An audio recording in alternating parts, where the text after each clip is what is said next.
नमस्कार दोस्तों। कार्तिक मास की शुक्ल पक्ष की एकादशी को देव उठनी एकादशी या देव प्रबोधिनी एकादशी कहा जाता है। आज हम इस वीडियो में देव उठनी एकादशी व्रत कथा सुनेंगे।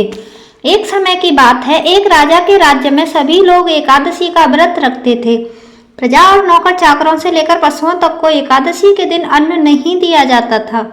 एक दिन किसी दूसरे राज्य से एक व्यक्ति राजा के पास आकर बोला, महाराज कृपा करके मुझे नौकरी पर रख लें।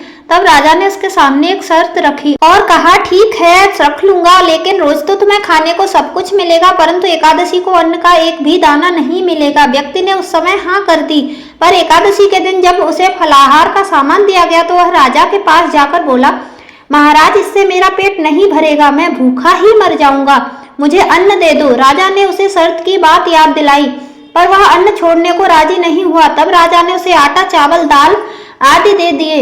वह रोज की तरह नदी पर पहुंचा, वहां स्नान करके भोजन पकाने लगा। जब भोजन बन गया तो उसने भगवान को बुलाया, आओ भगवान भोजन तैयार है। उसके बुलाने पर पीताम्बर धारण किए हुए भगवान चतुर्भुज रूप में उसके सामने आ गए और प्रेम से उसके साथ भोजन करने लगे। भोजन करने के बाद भगवान अंतर ध्यान हो गए और वह अपने काम पर चला गया। 15 दिन बाद अगली एकादशी को वह राजा से कहने लगा, महाराज मुझे दुगना सामान चाहिए। उस दिन तो मैं भूखा ही रह गया। जब राजा ने इसका कारण पूछा तो उसने बताया कि मेरे साथ भगवान भी खाते हैं, इसलिए हम दोनों के लिए ये सामान पूरा नहीं पड़ता। व्यक्ति की बात सुनकर राजा को बहुत आश्चर्य हुआ। वह बोला, मैं नहीं मान सकता कि भगवान तुम्हारे साथ खाते हैं। मैं तो इतना व्रत रखता हूँ, पूजा करता हूँ, पर भगवान ने मुझे कभी दर्शन नहीं दिए। राजा की बात सुनकर व्यक्ति बोला, महाराज यदि विश्वास न हो तो मेरे साथ चलकर देख लो। राजा एक पेड़ के पीछे छुपकर बैठ गया। उस व्यक्ति ने भोजन बनाया और भगवान को शाम तक पुकारता रहा, परंतु भगवान नहीं आए। अंत में उसने कहा, हे भगवान यदि आप नहीं आए तो मैं नदी में कूदकर अपने प्राण त्याग दूंगा। लेकिन फिर भी भगवान नहीं आए।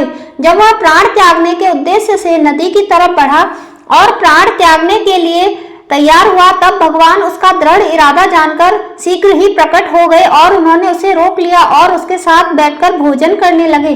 खा पीकर और उसे अपने विमान में बिठाकर अपने साथ अपने धाम में ले गए। यह देखकर राजा ने सोचा कि व्रत और उपवास से तब तक कोई फायदा नहीं होता जब तक हमारा मन शुद्ध न हो। इससे राजा को ज्ञान मिला, वह भी सच्चे मन से व्रत और उपवास करने लगा और अंत में स्वर्ग को प्राप्त हुआ। तो दोस्तों, ये थी देव प्रबोधिनी एकादशी व्रत की कथा। जय श्री हरि विष्णु। उठो देव बैठो देव, पाटकली चटकाओ देव, आषाढ़ में सोए देव, कार्तिक में जागे देव, कोरा कलशा मीठा पानी, उठो देव पियो पानी, हाथ पैर फटकारो देव, आंगुलियां चटकाओ देव, कुंवारों के ब्याह कराओ देव, ब्याहों के बोन कराओ देव, तुम पर फूल चढ़ाए देव, घी का दिया जलाए देव, आओ देव पधारो देव, तुमको हम मनाए देव, चूल्हा पीछे 5 पछीटा, सासु बदाऊ जी तुम्हारे बेटा, ओने कोने झांझ मंजीरा, संरक्षण जी तुम्हारे वीरा, ओने कोने रखे अनार, ये है किशन जी तुम्हारे यार, ओने कोने लटके चाबी, सहोदा ये है तुम्हारी भाभी।